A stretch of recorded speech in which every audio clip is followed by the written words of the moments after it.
મીડિયાના ના પાડવા માંગ અહેવાલના પગલે તંત્ર દ્વારા ડભોઈ તાલુકાની ઓરસંગ નદીમાંથી સફેદ રેતીનો કારોબાર મીડિયાના અહેવાલના પડઘા ગાંધીનગર ખાણખનીજ વિભાગનો ઓરસંગ માંગ દરોડા જે.સી.બી.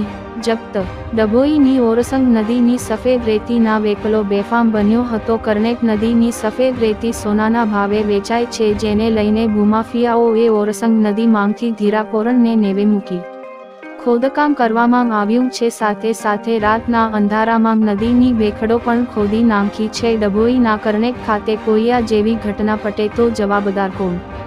મીડિયા માંગ અહેવાલ પ્રસિદ્ધ કરેલ, જેના પગલે આજે ખાણખનીજ ગાંધીનગર દ્વારા કરણેક ઓરસંગ માંગ દરોડો પાડવામાં આવેલ, જેને પગલે નદી માંગ ભાગદોડ મચી ગઈ હતી, જેમાં એક જે.સી.બી.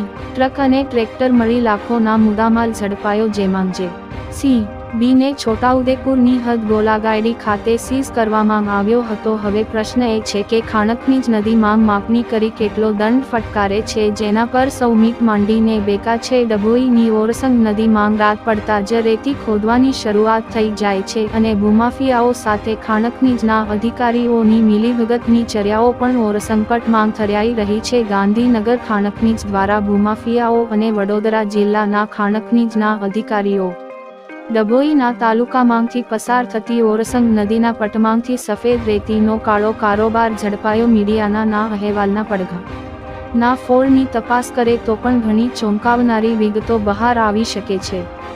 ગુજરાત સરકાર ને કરોડોની રોયલ્ટીની ચોરી માંગ ભૂમાફિયાઓ પીઠબળ વગર કરી જ ન શકે એવી થથરિયાઓ પણ થરાઈ રહી છે. ત્યારે ગાંધી ખાણખનીજના અધિકારીઓ રેતી માફિયા સામે કેવી કાર્યવાહી કરે છે એ જોવું રહ્યું અને આ કાર્યવાહી ના પડવા કેટલા પડતરો એ માટે સમયની રાહ જોવી પડશે એ નક્કી છે. રિપોર્ટર અફઝલ રજા ખત્રી, GPK ન્યૂઝ.